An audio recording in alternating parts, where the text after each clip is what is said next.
नमस्कार, स्वागत है आपका। मैं हूं आपके साथ अमित गर्ग शुक्ला और आप देख रहे हैं खबर दमदार। बुलेटिन में सबसे पहले बात बवालियों पर हुए दमदार एक्शन की। सीएम योगी आदित्यनाथ कल जुमे की नमाज के बाद हुए उपद्रव को लेकर एक्शन में हैं। लखनऊ में आला अधिकारियों के साथ सीएम ने कानून व्यवस्था को लेकर मीटिंग की। सीएम योगी ने अधिकारियों को आदेश दिया कि किसी भी सूरत में उपद्रवियों को बख्शा नहीं जाएगा। जहां जहां उपद्रव हुआ था वहां अब पुलिस का एक्शन तेज हो चुका है। अब तक कुल मिलाकर 237 उपद्रवियों को गिरफ्तार किया जा चुका है। सहारनपुर में उपद्रवियों के अवैध निर्माण पर बुलडोजर चला है तो एनएसए के तहत भी कार्रवाई की जा रही है। प्रयागराज में अब तक 68 गिरफ्तारियां हो चुकी हैं। तो वहीं कानपुर हिंसा मामले में भी पुलिस ने साजिशकर्ता पूर्व एसपी नेता निजाम कुरैशी को गिरफ्तार कर लिया है।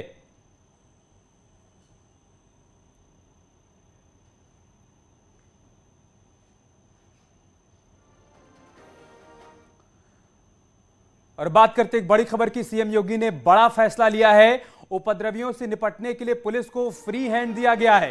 हालात के मुताबिक हर निर्णय ले पुलिस। उपद्रवियों पर सख्त एक्शन के निर्देश दिए गए हैं। बैंक खाते संपत्ति का ब्यौरा लेने के निर्देश भी दिए गए हैं। उपद्रवियों पर जीरो टॉलरेंस की नीति अपनाई जाए। सीएम योगी आदित्यनाथ ने आज की बड़ी बैठक में ये सख्त निर्देश दिए हैं और बड़ी बात ये निकलकर सामने आई है कि उपद्रवियों से निपटने के लिए पुलिस को फ्री हैंड दे दिया गया है। हालात के मुताबिक हर निर्णय पुलिस ले। उपद्रवियों पर सख्त एक्शन के निर्देश भी दिए गए हैं। साथ ही साथ सीएम योगी ने यह भी कह दिया है कि बैंक खाते और संपत्ति का ब्यौरा लेने के निर्देश भी दिए गए हैं। उपद्रवियों पर जीरो टॉलरेंस की नीति के तहत एक्शन लिया जाए, ये बड़ा आदेश सीएम योगी की तरफ से। और लखनऊ से हमारे सहयोगी अनामिका इस वक्त हमारे साथ लाइव जुड़ चुकी हैं। अनामिका, और क्या बड़ी बातें सीएम योगी की तरफ से कही गई हैं? देखिए, बड़ी बात यह कि जिस तरीके से कल जो हालात दिखाई दिए थे उसके बाद से मुख्यमंत्री योगी आदित्यनाथ ने फ्री हैंड दिया है।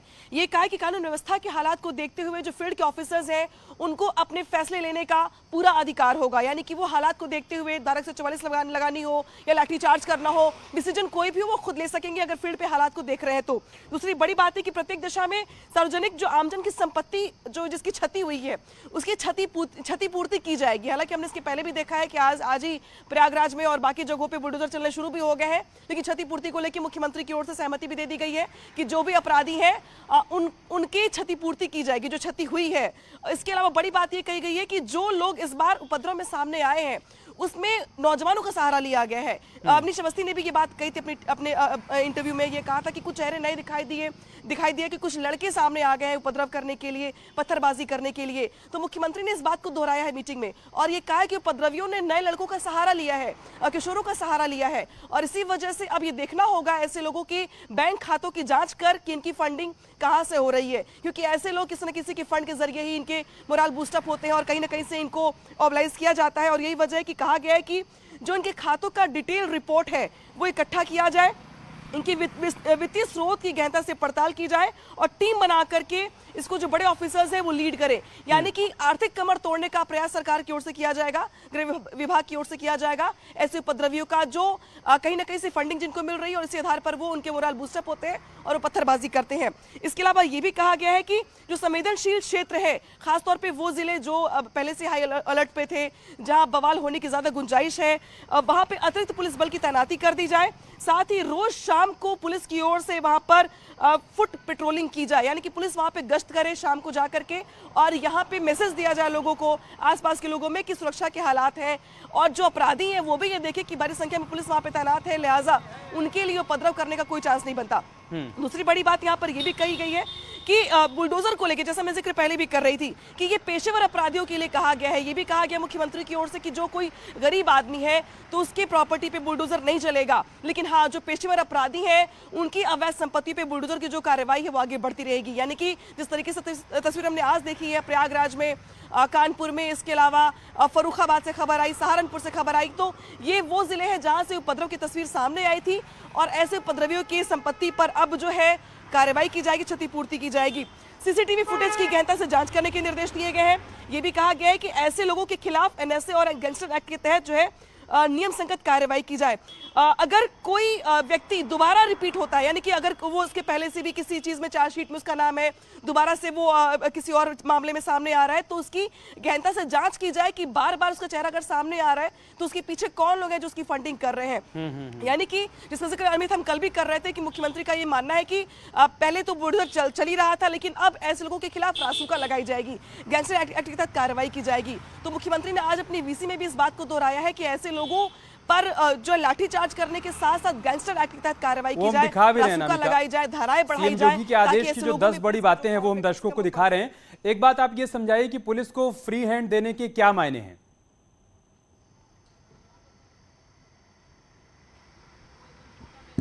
अमित देखिए, कल कई जगहों से ऐसी खबर सामने आई थी कि जहां पर पुलिस मौके पर मौजूद तो थी, तैनात तो थी, लेकिन ये कहा गया था कि आप एहतियात के तौर पर वहां रहिए। यानी कि जिस तरीके से मुख्यमंत्री ने परसों मीटिंग की थी और ये कहा था कि जुम्मे की नमाज शांतिपूर्ण तरीके से होनी चाहिए, उसको देखते हुए पहले ही कई जिलों में हाई अलर्ट कर दिया गया था, पुलिस वहां पे मौके पर मौजूद थी। लेकिन हमने प्रयागराज में ये तस्वीर देखी कि कुछ गलियों में पुलिस अंदर जा तक नहीं पाई जहां से पत्थरबाजी हो रही थी। कुछ जगह ऐसी थी जहां पे पुलिस के भी हाथ पर बंधे नजर आ रहे थे, क्योंकि जो उपद्रवी थे नारेबाजी तो कर ही रहे थे, लेकिन बाद में पत्थर चलाने लगे। और पुलिस को ये समझने में थोड़ा वक्त लगा कि ऐसे लोगों पर कार्रवाई क्या की जाए, लाठीचार्ज हो ना हो, ऐसे में कोई फायरिंग ना हो जाए। तो इसको देखते हुए मुख्यमंत्री की ओर से ये कहा गया कि हिंसा बरपे, इसके पहले उपद्रवियों पर को देखते हुए आप जो हालात है वहां पे जो सिचुएशन है, मौके पर स्थिति का आकलन करते हुए पुलिस एक्शन ले, ये मायने हैं फ्री हैंड के। बहुत शुक्रिया आपका हमारे साथ जुड़ने के लिए और तमाम जानकारी हम तक पहुंचाने के लिए, अनामिका। और आइए अब आपको बताते हैं कि कल हुए उपद्रव के बाद अब तक प्रदेश में क्या क्या एक्शन लिया गया है, कहां से क्या तस्वीर सामने आई है। सिलसिलेवार तरीके से हम आपके सामने अब तक का एक्शन बताते हैं। योगी सरकार ने कानून व्यवस्था पर बड़ी बैठक की, जिसकी बड़ी बातें भी हमने आपके सामने रखी। अधिकारियों को सख्त कार्रवाई के निर्देश सीएम योगी की तरफ से दिए गए हैं। सहारनपुर में अभी तक 54 आरोपियों को गिरफ्तार किया गया है, उनको हवालात में डाल दिया गया है। सीएम योगी ने पुलिस को फ्री हैंड दे दिया है। जैसा हम आपको समझा रहे थे कि मौके पर जो भी हालात हों उसके मुताबिक पुलिस फैसला निर्णय ले सकती है। सहारनपुर में उपद्रवियों पर बुलडोजर चला है, वो तस्वीर भी आज सामने आई है। वहां पर अवैध संपत्ति को ध्वस्त किया गया है। आरोपी रहीश और मुजम्मिल पर कार्रवाई की गई है सहारनपुर में, जहां पर बुलडोजर का एक्शन देखने को मिला है। सहारनपुर में एनएसए के तहत भी कार्रवाई की जा रही है। कल ही सीएम योगी ने कह दिया था कि आप अगर जरूरत हो तो रासुका लगाकर भी कार्रवाई करिए। प्रयागराज में 5000 से अधिक एफआईआर अब तक दर्ज की जा चुकी हैं, कि बहुत बड़ी जानकारी वहां से। और प्रयागराज में अब तक 68 लोग ऐसे हैं जिनको गिरफ्तार किया गया है, उनसे पूछताछ की जा रही है, उन्हीं के आधार पर अन्य आरोपियों की तलाश हो रही है। प्रयागराज में 100 आरोपी चिन्हित किए गए हैं, 68 गिरफ्तार हो गए हैं, बाकी जो चिन्हित किए गए हैं उनकी धरपकड़ की कवायद चल रही है। मुख्य आरोपी जावेद मोहम्मद भी गिरफ्तार कर लिया गया है, उससे पूछताछ के जरिए भी तमाम कड़ियों को जोड़ा जा रहा है। हाथरस में 50 से ज्यादा आरोपी अब तक गिरफ्तार किए जा चुके हैं। न सिर्फ सहारनपुर, प्रयागराज, हाथरस, अंबेडकर नगर, हर जगह कार्रवाई का सिलसिला चल रहा है। अंबेडकर नगर में 28 लोगों को गिरफ्तार किया गया है। तो ये एक्शन कल से अब तक सामने आया है। मुरादाबाद में भी 25 आरोपी गिरफ्तार किए गए हैं। तो जहां जहां पथराव हुआ था, जहां जहां हिंसा हुई थी, उन सभी जगहों पर आरोपियों को गिरफ्तार किया जा रहा है। फिरोजाबाद से भी जानकारी सामने आई है कि 8 से ज्यादा आरोपी यहां पर भी पकड़े गए हैं।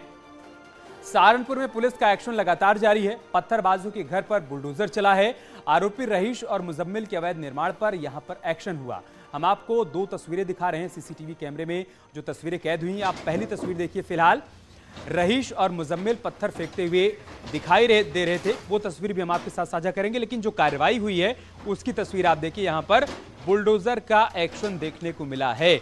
अवैध निर्माण की पुष्टि हुई, उसके बाद यहां पर बुलडोजर पहुंच गया, उसका एक्शन हुआ, अवैध निर्माण को ध्वस्त कर दिया गया है। तो जो आदेश सीएम योगी की तरफ से दिया गया है कि सख्ती से निपटा जाए, एनएसए के तहत कार्रवाई की जाए, गिरफ्तारियां की जाएं, कहीं पर भी कोई भी दोषी बचना नहीं चाहिए, उसका असर ग्राउंड जीरो पर अब दिखने लगा है। सहारनपुर में कैसे यहां पर अवैध निर्माण पर बुलडोजर चला है, कल हुई हिंसा के बाद उसकी तस्वीर आपके सामने है।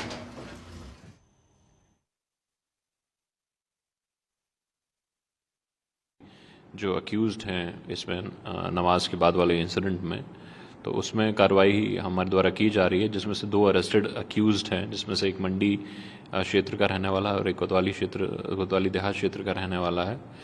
तो दोनों के ही रेसिडेंशियल जो प्रमाइसेस थे वो इलीगल थे, विदाउट एनी परमिशन थे। तो उनके खिलाफ बुलडोज़र से कार्रवाई की गई है। और भी हम लोग इसमें से आइडेंटिफाई कर रहे हैं अक्यूज़ड की अरेस्टिंग के लिए। और इसके अलावा जितने भी इलीगल हम लोगों को चीज़ें मिलेंगी, नॉट ओनली रेजिडेंशियल प्रेमिसेस या कोई भी लीगल चीज़ मिलेगी, तो सारे डिपार्टमेंट से कोऑर्डिनेटेड एक्शन उनके खिलाफ लेंगे। इसके अलावा जो कोतवाली में इंसिडेंट हुआ जिसमें जामा मस्जिद से लोग निकलकर घंटाघर की तरफ एक जुलूस के फॉर्म में गए, वहाँ पर पब्लिक ऑर्डर डिस्टर्ब हो गया था और बीच में कुछ लोगों ने मार्केट भी बंद कर दिया था। तो इसी क्रम में हम लोग उस केस में NSA भी लगाने जा रहे हैं। उधर प्रयागराज हिंसा के आरोपियों पर बुलडोजर एक्शन की तैयारी हो चुकी है। जिला प्रशासन ने 37 आरोपियों की एक लिस्ट तैयार की है। PDA की टीम ने मकानों को चिन्हित भी कर लिया है। इन घरों पर कल बुलडोजर चल सकता है। करेली में एक आरोपी की संपत्ति की जांच पूरी हो गई है। प्रयागराज विकास प्राधिकरण की टीम संपत्तियों की जांच पड़ताल में जुटी है और इसके साथ ही पुलिस ने हिंसा के मुख्य आरोपी जावेद मोहम्मद को गिरफ्तार भी कर लिया है। प्रयागराज में पुलिस लगातार आरोपियों की गिरफ्तारी कर रही है। अब तक 68 आरोपियों को गिरफ्तार किया जा चुका है, जबकि 100 लोगों को चिन्हित किया गया है। पुलिस की जांच में सामने आया है कि अटाला इलाके में इस्लाम पार्क और मंसूर अली पार्क के पास कई लोगों ने अपने घरों पर पत्थर इकट्ठा कर रखे थे, पत्थरबाजों को शेल्टर दिया हुआ था। ऐसे लोगों का आपराधिक इतिहास पुलिस खंगालने में जुटी हुई।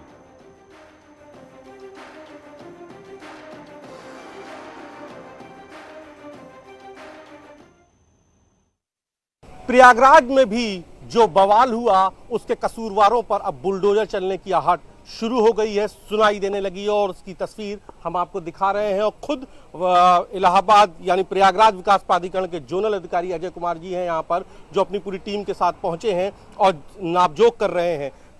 अजय कुमार जी, ये बताइए कि किस तरीके से जो कसूरवार हैं उनकी लिस्ट है आपके पास, क्या आप लोग चेक कर रहे हो, कैसे ये जो ध्वस्तीकरण की कार्रवाई होगी? जो लिस्ट प्राप्त हुई है उस लिस्ट के अनुसार ये देखा जा रहा है कि जो भी उनकी संपत्तियां हैं आरोपियों की, उनका हमारे यहाँ से मानचित्र स्वीकृत है अथवा नहीं। जी, तो कितने ऐसे लोग हैं जिनकी लिस्ट मिली है? अभी फिलहाल 37 लोगों की लिस्ट है। अच्छा, 37 लोगों की लिस्ट है। मैं तस्वीरें भी कहूँगा कैमरा पर्सन दिखाएंगे किस तरीके से टीम लगी हुई है, ये कागज के साथ जो यहाँ पर और फोर्स के साथ यहाँ पर देखिए टीम दिख रही है। तो जी 37 लोग आपने बताए, तो क्या प्रोसीजर होगा अब उनके खिलाफ कार्रवाई का? नक्शा नहीं पास होगा, नियमानुसार ध्वस्तीकरण संबंधी कार्रवाई अमल में लाई जाएगी। तो इसके लिए क्या नोटिस भी उनके तामील कराए जाएंगे, नोटिस चस्पा किए जाएंगे? हाँ, वो सारी नियमानुसार कार्रवाई करने के बाद ही कार्रवाई। तो अभी आप लोगों ने 37 में से कितने लोग मिले हैं, कितने लोग चिन्हित किए जा रहे हैं? कितने लोग अभी तक चिन्हित नहीं है? अभी कितने लोग चिन्हित हो गए होंगे अनुमान? एक हुआ है, एक हुआ, कौन सा? किया जा रहा है।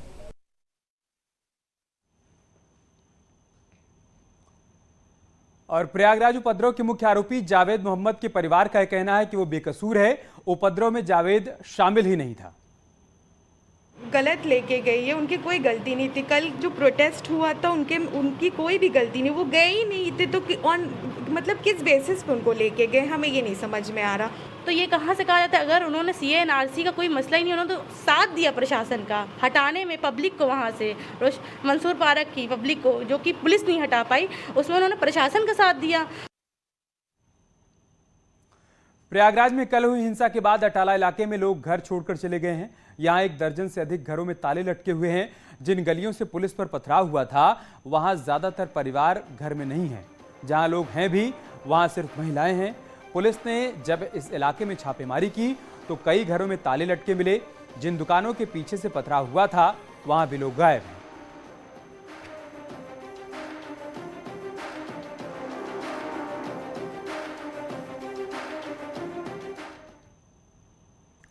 और अब खबर काशी से, जहां पर धर्म परिषद की अहम बैठक हुई। इसमें बड़ी संख्या में धर्माचार्यों और संतों ने शिरकत की। इस बैठक में जुमे की नमाज के दौरान राज्य के विभिन्न हिस्सों में हुई हिंसा के खिलाफ निंदा प्रस्ताव भी पास किया गया। संतों ने उपद्रवियों पर NSA लगाने की मांग की। संतों ने यह भी मांग की कि जिन मस्जिदों से बवाल शुरू हुए उन्हें सील किया जाए और मस्जिदों में CCTV भी लगाए जाएं, ताकि मस्जिदों में मौलानाओं की तकरीर को रिकॉर्ड किया जा सके। संतों ने नुपुर शर्मा के खिलाफ आपत्तिजनक बातें कहने वाले इस्लामी कट्टरपंथियों के खिलाफ सख्त कार्रवाई की मांग की। जिस प्रकार से अराजकता फैलाई जा रही है और अशांत देश को करने की कोशिश की जा रही है नुपुर शर्मा के बहाने, तो यह संत समाज चिंतित रहा और देश जब जब अशांत की ओर बढ़ता है तो संत समाज चिंतित होता है। जिस प्रकार से जुम्मे की नमाज पढ़ करके और बाहर निकलते हैं और टीका पत्थर चालू हो जाता है, कहीं ना कहीं से उस नमाज में क्या पढ़ाया जा रहा है मौलवियों द्वारा, इस पर जो है प्रशासन तत्काल ध्यान रखे और उस जुम्मे की नमाज को पहले तो तत्काल बंद कर देना चाहिए, जिससे देश अशांत हो रहा हो। और अब कानपुर हिंसा में बुलडोजर की कार्रवाई की बात करते हैं। कानपुर के स्वरूप नगर इलाके में अवैध निर्माण पर बुलडोजर चला है। जानकारी के मुताबिक 3 जून को जुमे की नमाज के बाद हुई हिंसा से जुड़े आरोपियों पर यह एक्शन हुआ है। सूत्रों के मुताबिक जफर हयात की अवैध संपत्ति पर बुलडोजर चलाया गया। बताया जा रहा है कि इस बिल्डिंग के निर्माण में कानपुर हिंसा के मास्टरमाइंड जफर हयात का पैसा लगा हुआ है।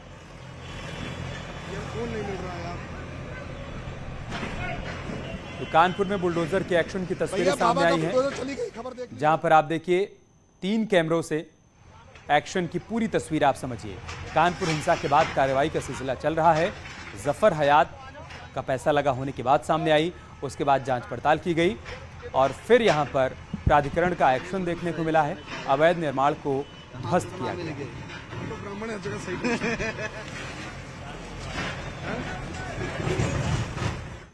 बाबा के बुलडोजर के साथ ही साथ न्यूज 18 की 8:59 पर इस स्पॉट पर पहुंची। इस वक्त जिस जगह हम खड़े हैं वहां डिमोलिशन का काम जारी है।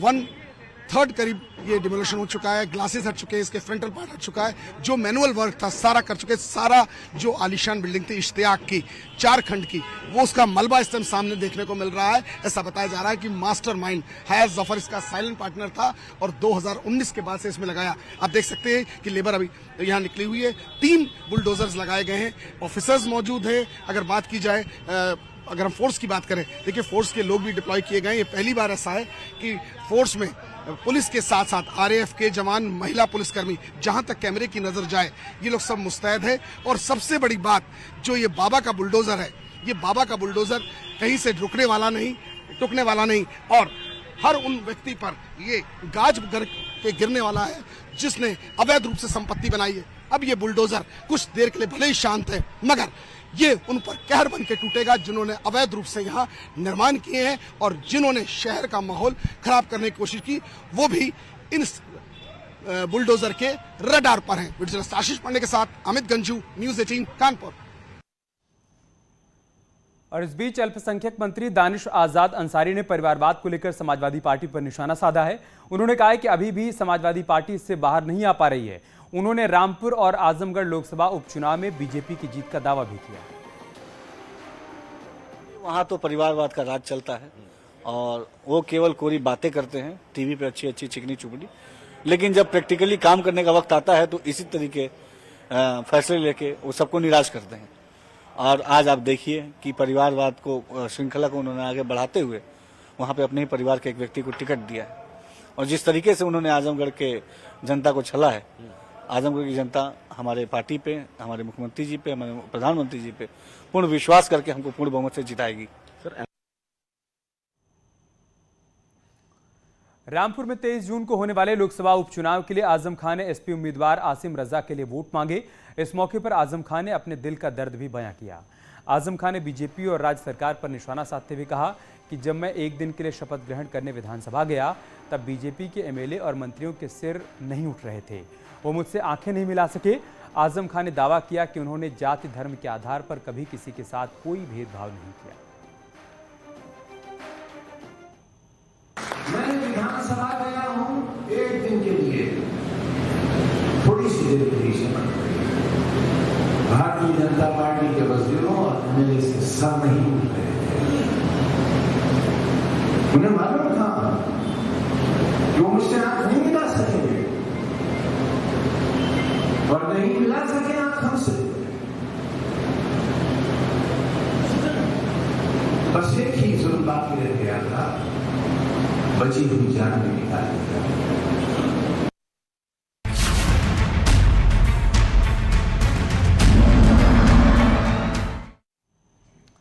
नोएडा में सरकारी जमीन पर अवैध रूप से बनाए गए 75 से ज्यादा फार्म हाउस को प्रशासन ने जमींदोज कर दिया। इतना ही नहीं, नोएडा में डूब क्षेत्र में बने 1000 फार्म हाउस संचालकों को नोटिस भी दिया गया है। अथॉरिटी ने नोटिस भेजकर 15 दिन में खुद निर्माण हटाने का अल्टीमेटम दिया है और अवैध निर्माण नहीं हटाए जाने पर 15 दिन बाद अथॉरिटी का बुलडोजर चलेगा। बता दें कि अब तक अथॉरिटी ने डूब क्षेत्र में बने 75 से ज्यादा फार्म हाउस ध्वस्त कर दिया है।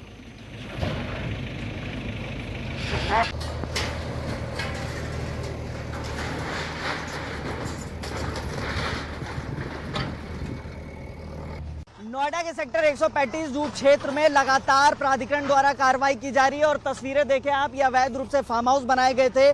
डूब क्षेत्र है, यमुना का रिवर बेड, यहाँ पर प्राधिकरण का बुलडोजर की कार्रवाई की जा रही है। सुबह से ही प्राधिकरण के अधिकारी यहाँ पर पहुंच गए थे मौके पर और अब यहाँ पर ध्वस्तीकरण की कार्रवाई की जा रही है। आपको बता दें कि ये डूब क्षेत्र है जहाँ पर ये निर्माण किया गया था और देखिए ये दूसरी तरफ है, ये फार्म हाउस बनाए गए थे, इलीगल वे में पक्का निर्माण किया गया था, कंस्ट्रक्शन, उसी के ध्वस्तीकरण की कार्रवाई की जा रही है यहाँ पर। और देखिए ये जो फार्म हाउस है इसको ध्वस्त किया जा रहा है प्राधिकरण के बुलडोजर द्वारा। लगातार पहले नोटिस चस्पा किए गए, करीब करीब 1000 फार्म हाउस को नोटिस दिए गए थे और नोटिस में ये स्पष्ट किया गया था कि वो या तो खुद से तोड़ लें या प्राधिकरण इस पे कार्रवाई करेगा। और आज सुबह ही प्राधिकरण की टीम यहाँ पर पहुंची है। ये सेक्टर 135 है जहाँ पर प्राधिकरण कार्रवाई कर रहा है।